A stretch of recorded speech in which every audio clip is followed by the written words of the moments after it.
الحمد لله نحمده ونستعينه ونستغفره ونعوذ بالله من شرور أنفسنا وسيئات أعمالنا من يهده الله فلا مضل له ومن يضلله فلا هادي له وأشهد أن لا إله إلا الله وحده لا شريك له وأشهد أن محمدًا عبده ورسوله يا أيها الذين آمنوا اتقوا الله حق تقاته ولا تموتن إلا وأنتم مسلمون يا أيها الناس اتقوا ربكم الذي خلقكم من نفس واحدة وخلق منها زوجها وبث منهما رجالا كثيرا ونساء واتقوا الله الذي تساءلون به والأرحام إن الله كان عليكم رقيبا يا أيها الذين آمنوا اتقوا الله وقولوا قولا سديدا يصلح لكم أعمالكم ويغفر لكم ذنوبكم ومن يطع الله ورسوله فقد فاز فوزا عظيما أما بعد فإن خير الحديث كتاب الله وخير الهدي هدي محمد صلى الله عليه وسلم وشر الأمور محدثاتها وكل محدثة بدعة وكل بدعة ضلالة وكل ضلالة في النار فأعوذ بالله السميع العليم من الشيطان الرجيم بسم الله الرحمن الرحيم إلا من تاب وآمن وعمل عملا صالحا فأولئك يبدل الله سيئاتهم حسنات وكان الله غفورا رحيما محترم حاضرین جمعہ،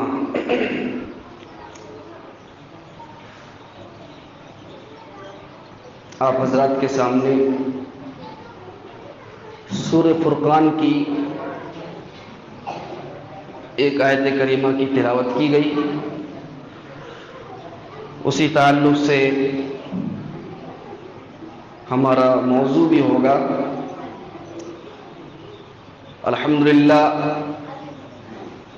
اللہ کے فضل و کرم سے، اس کے احسان سے ہم لوگوں نے ایک بار پھر رمضان المبارک کا بابرکت مہینہ پایا ہے۔ آپ نے اس کے تعلق سے پچھلے خطبے کو سنا۔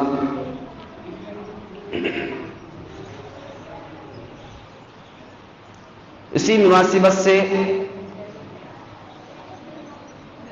کہ یہ مہینہ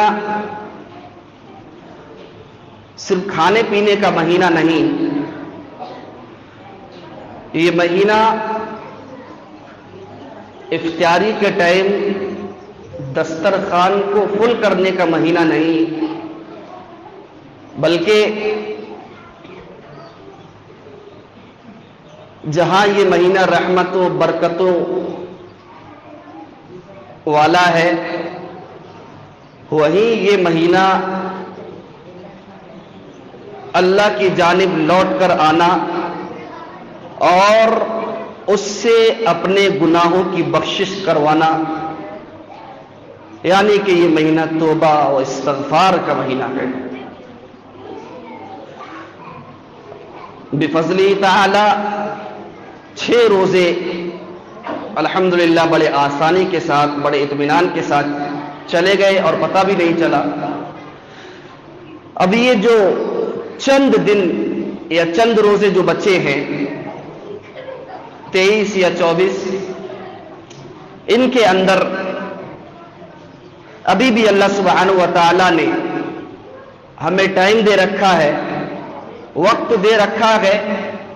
اے میرے بندو، یہ مہینہ ہے، آؤ اگر تم نے پچھلے مہینوں میں میری جانب رجوع نہیں کیا، میری جانب نہیں پلٹے اور مجھ سے اپنے گناہوں کی بخشش نہ کرے، آؤ اس مہینے کے اندر میری بارگاہ میں آؤ، روزہ رکھ کر کے فرض نمازوں کا اہتمام کرتے ہوئے، نوافل کا اہتمام کرتے ہوئے، سنتوں کا اہتمام کرتے ہوئے، تلاوت کلام اللہ کی تلاوت کا اہتمام کرتے ہوئے، تلاوت کلام اللہ کو پڑھتے ہوئے اور سنتے ہوئے، اور قیام اللیل میں کھڑے ہو کر کے، جس کو ہم اپنی زبان میں تراویح کہتے ہیں، اس کو پڑھ کر کے مجھ سے اپنے گناہوں کی بخشش طلب کرو، مجھ سے اپنے گناہوں کو بخشواؤ اور میری جانب پلٹو، میرے علاوہ تمہارے گناہوں کو کون بخش سکتا ہے؟ اور یاد رکھنا، اگر تم میری جانب پلٹو گے، میری جانب رجوع کرو گے، تم نے کتنے بھی گناہ کیے ہیں، ہم تمہارے گناہوں کو نیکیوں میں تبدیل کر دیں گے۔ اللہ نے فرمایا الا من تاب وآمن وعمل عملا صالحا فاولئک یبدل اللہ سیئاتہم حسنات وکان اللہ غفورا رحیما۔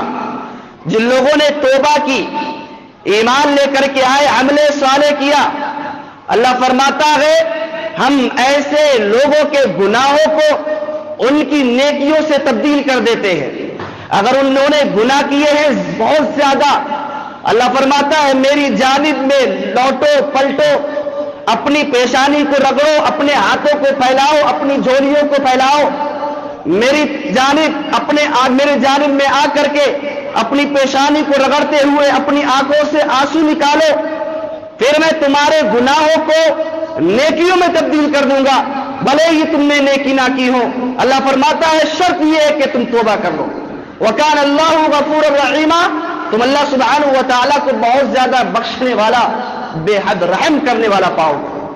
اس آیت کریمہ کے اندر اگر ایک مومن بندہ سچے دل سے توبہ کر لے، اس کے اندر کتنی بہترین بات اللہ سبحانہ و تعالیٰ نے مومنین بندوں کے لیے کہی کہ انسان توبہ کرتا ہے، اس کا فائدہ ہو رہا ہے کہ انسان کے جو گناہ ہے اللہ اس کو بدل کر کے اس کی جگہ پر نیکیوں کو، اس کی نیکیوں کا اس کو اجر دے دے گا صرف توبہ کرنے سے۔ آپ اندازہ لگا لیں کتنا بڑا بے حد رحیم ہے اللہ سبحانہ و تعالی۔ اسی لیے اللہ کے رسول صلی اللہ علیہ وسلم نے فرمایا اس روئے زمین پر کوئی بھی بندہ ایسا نہیں جو گناہگار نہیں، سب سے گناہ ہوتے ہیں۔ آپ دیکھ لیجیے اللہ سبحانہ و تعالیٰ کتنا بے حد رحم کرنے والا ہے۔ ایک باپ جب اپنے بچے کے کرتوتوں کو دیکھتا ہے، اس کی غلطیوں کو دیکھتا ہے اور وہ غلطیوں پر غلطیاں انجام دیتے ہوئے نظر آتا ہے، تو باپ آخر میں کہہ دیتا جا میں تجھے بیٹا ہی نہیں مانتا، جا میں تجھے بیٹا ہی نہیں مانتا، اپنی جائیداد سے بے دخل کر رہا۔ باپ انکار کر دیتا ہے، کورٹ سے پیپر بنا کر کے کہہ دیتا ہے یہ میرا بیٹا نہیں، انکار کر دیتا ہے۔ کیوں؟ اس لیے کہ اس نے اپنے باپ کی نافرمانی کی ہے، اپنے باپ کو ستایا ہے، اپنے باپ کے حقوق کو ادا نہیں کیا، صرف اس وجہ سے کہ اس کی بدنامی نہ ہو جائے میرے بیٹے کی وجہ سے۔ اللہ کہتا نہیں میرے بندے آ تو میری جانب آ، اگر تو نے گناہ کیے گئے، زمین بھر کر کے گناہ کیے گئے، آسمان بھر کر کے گناہ کیے گئے، قل یا عبادی الذین اسرفوا علی انفسہم لا تقنطوا من رحمت اللہ، اے نبی فرما دو اے میرے بندو، اے میرے وہ بندو جنہوں نے گناہ کیے گئے، جنہوں نے اپنی جانوں پر ظلم کیا گئے، اللہ فرماتا ہے لا تقنطوا من رحمت اللہ، اللہ کی رحمت سے نا امید نہ ہو جاؤ کہ میں نے بہت زیادہ گناہ کر لی، اب اللہ توبہ قبول کرے گا کہ نہیں کرے گا، میں بہت بڑا گنہگار ہوں، میرا دل ایک دم سیاہ ہو چکا ہے، کالا ہو چکا ہے۔ جیسا کہ اللہ کے رسول صلی اللہ علیہ وسلم نے فرمایا کل بنی آدم خطاء وخیر الخطائین التوابون، ہر ابن آدم خطا کار ہے، گناہ گار ہے، اس سے غلطیاں سرزد ہوتی ہیں، لیکن ان میں سب سے بہترین خطا کار کون ہے؟ اللہ کے رسول نے فرمایا جو اللہ سبحانہ و تعالیٰ کی جانب پلٹنے والا ہو، توبہ کرنے والا ہو، رجوع کرنے والا ہو اللہ کی جانب۔ اللہ کے رسول نے فرمایا ان المؤمن اذا اذنب كانت نقطة سوداء في قلبه، کہ ایک مومن بندہ جب گناہ کرتا ہے تو اس کے دل پر ایک سیاہ نقطہ پڑ جاتا ہے، کالا دھبا پڑ جاتا ہے۔ فَإِن تَابَ وَنَجَا وَاسْتَغْفَرَ سُقِلَ قَلْبُهُ، جب وہ اللہ سبحانہ و تعالیٰ سے توبہ کرتا ہے، استغفار کرتا ہے، اللہ کے رسول فرماتے ہیں اللہ اس کے دل کو صاف کر دیتا ہے۔ توبہ کرنے سے، استغفار کرنے سے، اللہ سے اپنی معافی طلب کرنے سے، اپنے گناہوں کی معافی بخشش طلب کرنے سے اللہ اس کے دھبے کو، دل کے دھبے کو صاف کر دیتا ہے۔ اور فرمایا فَإِن زَادَتْ، اگر وہ گناہ پر گناہ کرتا جاتا ہے، توبہ نہیں کرتا، استغفار نہیں کرتا، بخشش کا طالب نہیں رہتا، اللہ کی جانب نہیں پلٹتا، اللہ کی بارگاہ میں اپنی پیشانی کو نہیں رگڑتا، ہاتھ نہیں پھیلاتا، اللہ سبحانہ و تعالیٰ سے معافی نہیں مانگتا، اللہ کے رسول فرماتے ہیں اس بندے کا دل ایک دم سیاہ ہو جاتا ہے، کالا ہو جاتا ہے۔ اور فرمایا اس کے بعد یہی وہ زنگ ہے جس کو اللہ رب العالمین نے اپنے قرآن مقدس کے اندر فرمایا کلا بل ران علی قلوبہم ما کانوا یکسبون، ہرگز نہیں، یہ ان کے کرتوتوں کی وجہ سے ان کے دل زنگ آلود ہو چکے ہیں۔ کلا بل ران علی قلوبہم ما کانوا یکسبون، ان کے زنگ آلود جو دل ہیں یہ ان کے گناہوں کی بخشش، ان کے گناہوں کی وجہ سے ہوئے۔ اگر یہ توبہ کر لیتے، استغفار کر لیتے تو اللہ سبحانہ و تعالیٰ ان کے اوپر رحم فرماتا اور ان کو بخش دیتا۔ کیوں نہ اللہ سبحانہ و تعالیٰ نے خود بشارت سنائی ہے توبہ کرنے والوں کے لیے۔ اللہ نے فرمایا سورۃ توبہ میں التائبون العابدون الحامدون السائحون الراكعون الساجدون الآمرون بالمعروف والناهون عن المنكر والحافظون لحدود الله وبشر المؤمنين، توبہ کرنے والے لوگ، التائبون العابدون، عبادت کرنے والے لوگ، الحامدون، اللہ سبحانہ و تعالیٰ کی تعریف کرنے والے لوگ، السائحون، روزہ رکھنے والے لوگ، الراکعون، اللہ کے رسول اللہ رب العالمین فرماتا ہے رکوع کرنے والے لوگ، سجدہ کرنے والے لوگ، اللہ رب العالمین کے، اللہ کے نیک کام کی طرف تلقین کرنے والے لوگ اور برائی سے لوگوں کو روکنے والے لوگ، اور اللہ سبحانہ و تعالیٰ کی حدود کی حفاظت کرنے والے لوگ، اللہ سبحانہ و تعالیٰ نے جس چیز کو حرام قرار دیا ہے اس کی بھی حفاظت کرنے والے، اور جس چیز کو حلال قرار دیا ہے اس کی بھی حفاظت کرنے والے، والحافظون لحدود اللہ وبشر المؤمنین، اے نبی ایسے مومنوں کو بشارت سنا دیجیے۔ تو توبہ کرنے والوں کو اللہ سبحانہ و تعالیٰ خوشخبری سنا رہا ہے۔ کس چیز کی خوشخبری؟ کس چیز کی خوشخبری؟ جنت کی خوشخبری۔ الا من تاب وآمن وعمل صالحا فأولئك يدخلون الجنة ولا يظلمون شيئا، فأولئك يدخلون الجنة ولا يظلمون شيئا۔ اللہ فرماتا ہے جو توبہ کرنے والے ہیں نا میرے بندے، اللہ فرماتا ہے میں ان کو جنت میں داخل کروں گا اور ان پر کوئی بھی کسی طریقے کا ظلم نہیں کیا جائے گا۔ اور آپ کو معلوم ہونا چاہیے توبہ کرنا انبیاء علیہ السلام کی سنت ہے۔ توبہ کرنا انبیاء علیہ السلام کی سنت ہے۔ آدم علیہ السلام کا واقعہ سب جانتے ہیں ماشاءاللہ، جنت میں رہا کرتے تھے، شیطان نے بھٹکایا، گناہ ہو گیا، سرزد ہو گیا، غلطی ہو گئی، اللہ نے جنت سے نکال دیا۔ دعا مانگی تھی ربنا ظلمنا انفسنا وان لم تغفر لنا وترحمنا لنكونن من الخاسرین، اے ہمارے رب، اے بار الہ، ہم نے اپنے نفسوں پر ظلم کیا، وان لم تغفر لنا، اگر تو نے نہیں بخشا تو کون ہے روئے زمین پر بخشنے والا، وترحمنا، اگر تو نے رحم نہ کیا تو کون رحم کرنے والا ہے، لنکونن من الخاسرین، اللہ تو بخش دے، اگر تو نے نہ بخشا، اگر تو نے ہم پر رحم نہ کیا تو ہم خسارہ اٹھانے والوں میں سے ہو جائیں گے۔ اور یہ دعا آپ کو معلوم ہے، نوح علیہ السلام کا جب بیٹا ان کے سامنے ڈوبنے لگا تو اللہ سبحانہ و تعالیٰ سے سفارش کرنے لگے، اللہ میرا بیٹا میری آنکھوں کے سامنے ڈوب رہا ہے، اللہ میرا بیٹا میری آنکھوں کے سامنے غرق ہو رہا ہے۔ اللہ سبحانہ و تعالیٰ نے کیا فرمایا؟ اے نوح، یہ جو تیرا بیٹا ہے انہ عمل غیر صالح، اس کے جو اعمال، اس کے جو نامہ اعمال ہے نا وہ برے ہیں، اس لیے یہ تیرے اہل و عیال میں سے نہیں ہے۔ اے نبی اگر آئندہ تو نے اس طریقے کی کوئی بات کی ہم تمہاری نبوت چھین لیں گے۔ اس کے بعد اللہ رب العالمین کی بارگاہ میں آئے اور دعا کی، اللہ اگر تو نے نہیں بخشا، نہیں معاف کیا، اللہ میں ظالموں میں سے ہو جاؤں گا، میں نقصان اٹھانے والوں میں سے ہو جاؤں گا۔ ایک نبی توبہ کر رہا۔ میرے بھائیوں، ایک نبی اللہ سبحانہ و تعالیٰ کے غیظ و غضب سے ڈر گیا اور اس نے توبہ کی۔ اگر وہ چاہتے توبہ کیوں کرتے؟ وہ تو نبی تھے، اللہ بخش دیتا، وہ تو ایسے ہی جنت میں چلے جاتے، لیکن ان کو پتا تھا میں نے اگر توبہ نہیں کی، معافی نہیں مانگی تو میری نبوت کو خطرہ آ سکتا ہے، میری رسالت خطرے میں پڑ سکتی ہے۔ اللہ نبوت نہ چھین لے کہیں، اللہ کی بارگاہ میں فوراً پلٹے اور کہا اللہ آج کے بعد ایسی بات نہیں کہوں گا جس کا مجھے علم نہیں۔ اور یہ دعا آپ کو معلوم ہونا چاہیے، یونس علیہ السلام جب مچھلی کے پیٹ میں گئے تو کیا دعا کی تھی؟ لا الہ الا انت سبحانک انی کنت من الظالمین، اے اللہ تیرے علاوہ کوئی معبود برحق نہیں ہے، تیری ذات پاک ہے، میں ہی ظالموں میں سے ہوں۔ اللہ نے توبہ قبول کی، ان کو بخشا کہ نہیں بخشا؟ تو کہنے کا مطلب یہ انبیاء علیہ السلام کا طریقہ تھا۔ آج ہم اپنے آپ میں دیکھیں ہم کتنی توبہ کرنے والے ہیں،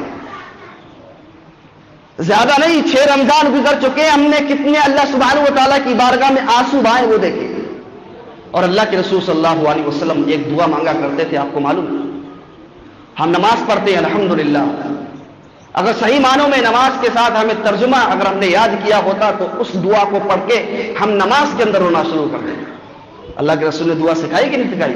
جب انسان نماز شروع کرتا ہے تکبیر تحریمہ تکبیر اولیٰ کے بعد دعا پڑھتا ہے اللہم باعد بینی و بین خطایایا کما باعدت بین المشرق والمغرب، اے اللہ میرے اور میرے گناہوں کے درمیان اتنی دوری ڈال دے جتنی کی مشرق اور مغرب کی دوری ہے، جتنی پورب اور پچھم کی دوری ہے۔ اللہم نقنی من الخطایا، اے اللہ میرے گناہوں کو ایسے دھو دے کما ینقی الثوب الابیض من الدنس، جیسے سفید کپڑے کو میل اور کچیل سے صاف کیا جاتا ہے۔ اللہم اغسل خطایا بالماء والثلج والبرد، اے اللہ دھو دے پاک اولوں سے صاف اور پاک پانی سے۔ اللہم اغسل خطایا بالماء والثلج والبرد، اللہ اس طریقے سے میرے گناہوں کو دھو دے جس طریقے سے اولے ہوتے سفید پاک صاف پانی ہوتا ہے، اللہ اس طریقے سے میرے گناہوں کو دھو دے۔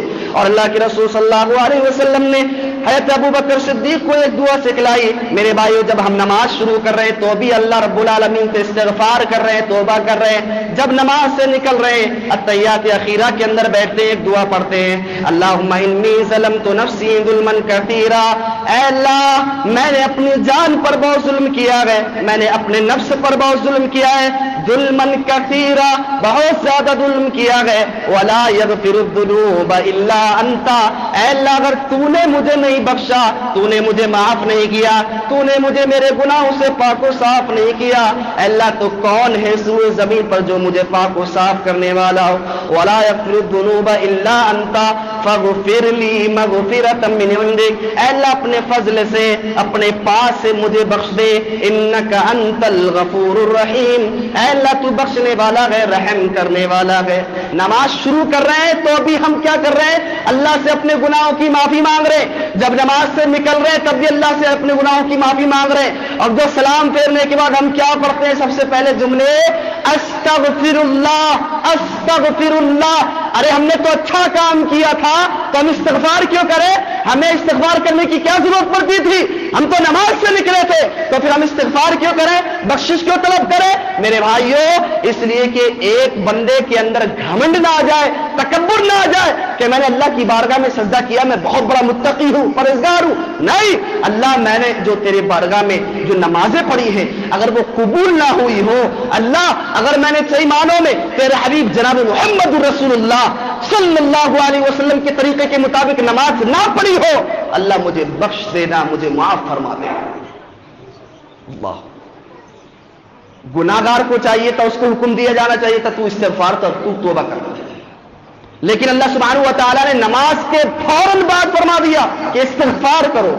اللہ اکبر. تو پتا چلا کہ ہمیں ہر وقت اپنی زبان سے استغفر اللہ کہنا چاہیے.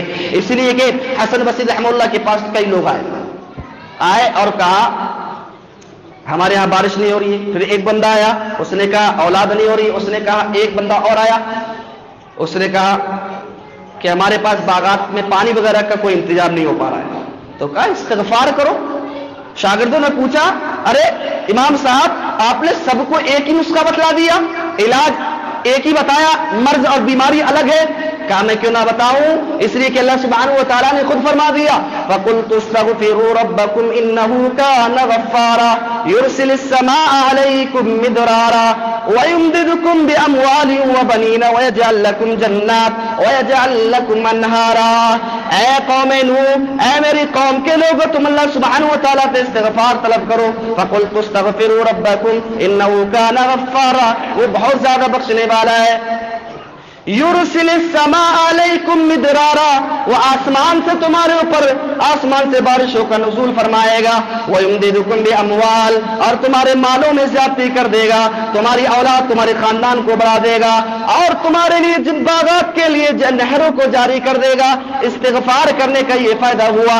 ایک استغفار کرنے کا فائدہ یہ ہوتا ہے اللہ سبحانہ و تعالیٰ ان پر آسمانوں کی بارش فرماتا ہے اور ان کی طاقت میں بڑھوتری کر دیتا ہے.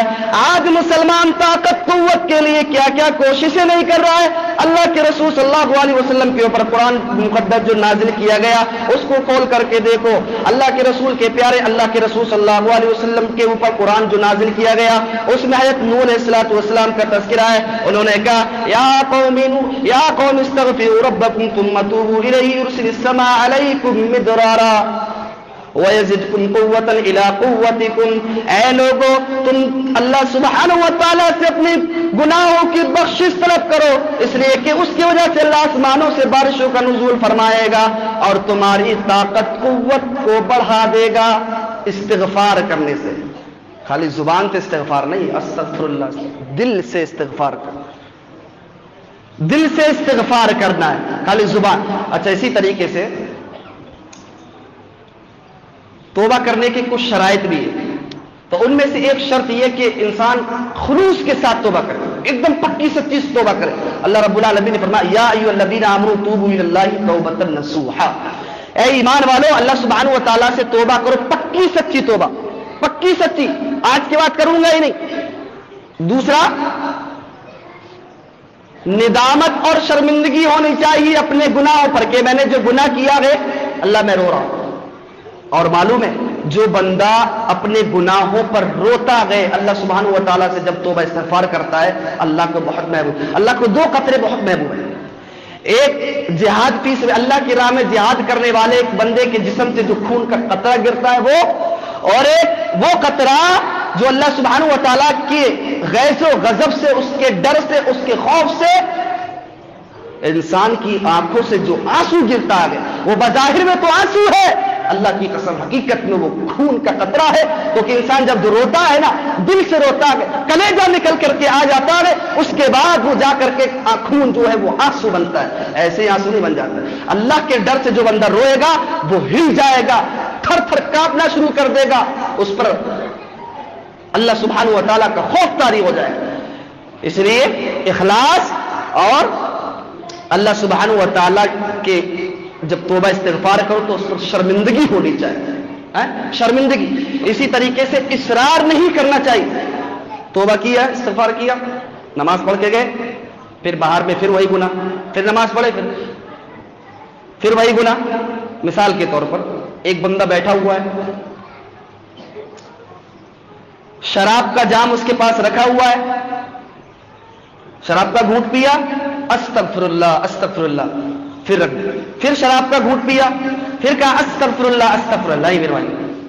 آپ نے استغفار کیا, ولم یصروا علی ما فعلوا وهم یعلمون, اس پر اصرار نہیں کرنا ہے, اس کو مسلسل نہیں کرتے, فوراً چھوڑ دینا ہے, فوراً چھوڑ دینا ہے. یہ چوتھی فوراً اس گناہ کو چھوڑ دو, توبہ کرو, آئندہ نہ کرو, مستقبل میں نہ کرنے کا عہد کر لو.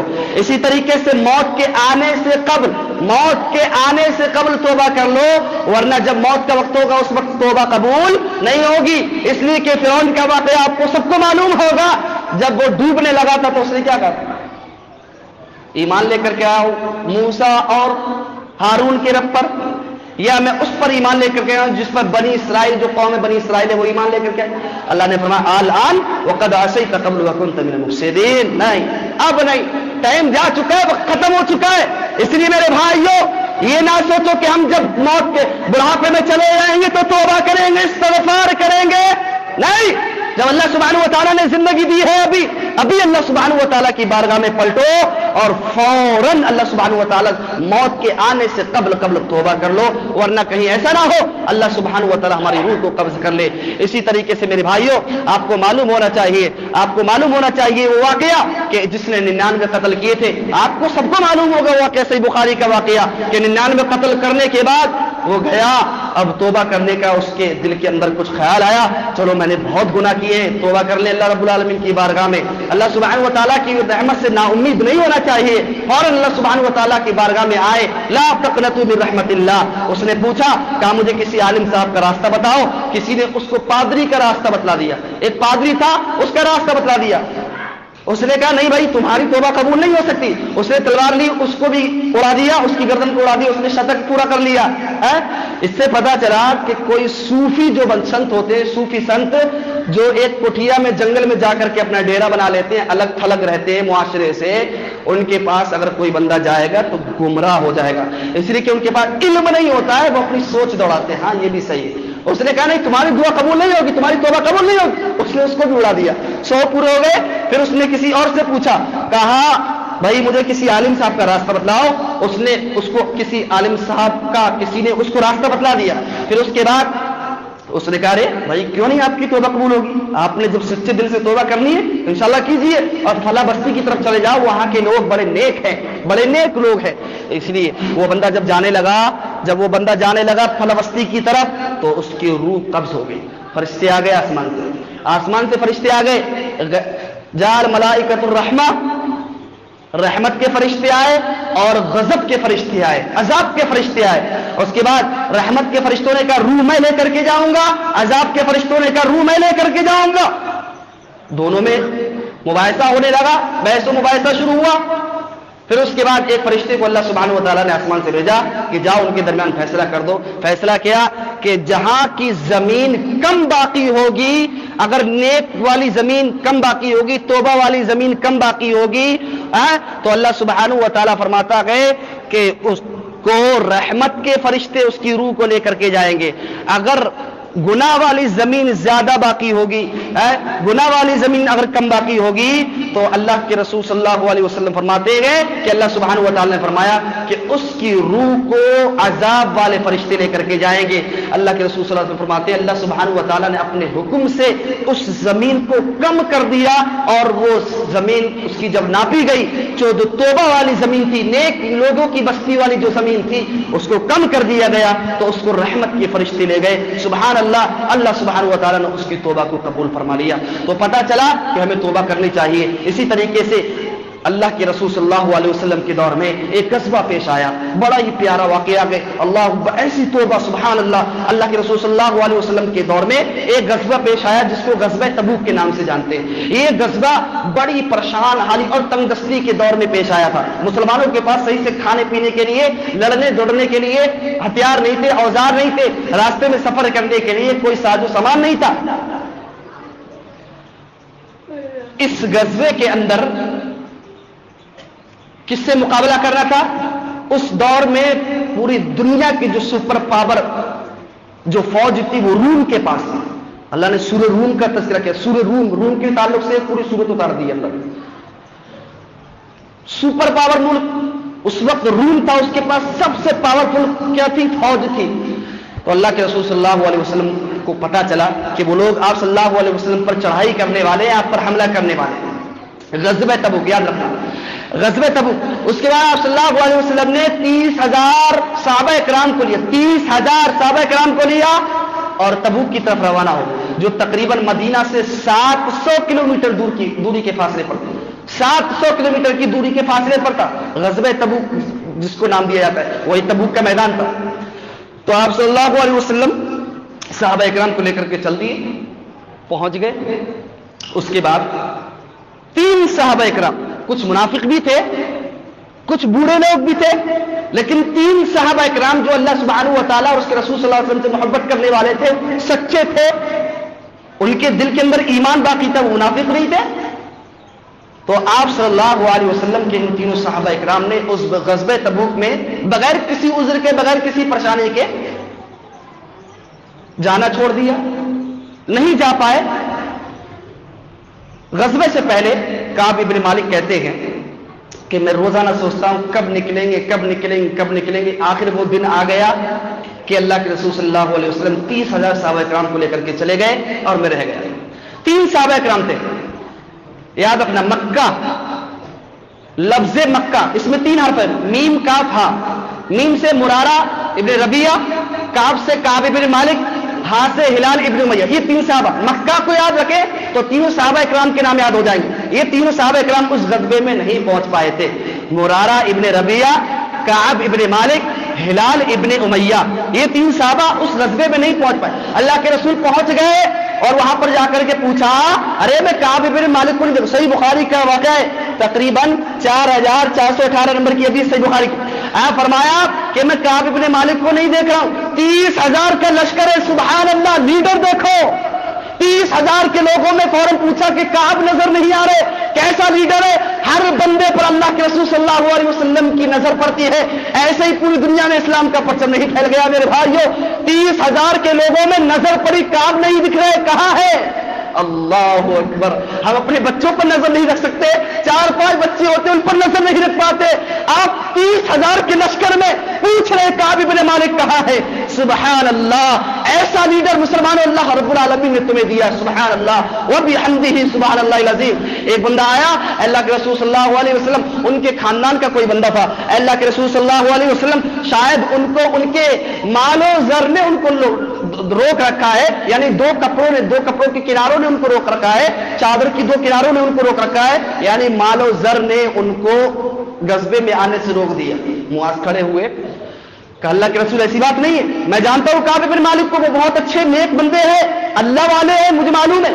اس سے پتہ چلا جو خاندان کا بندہ ہوتا وہ ان کے خاندان کا بندہ تھا جس نے کہا تھا ارے وہ اپنے مال و زر کی وجہ سے رکے.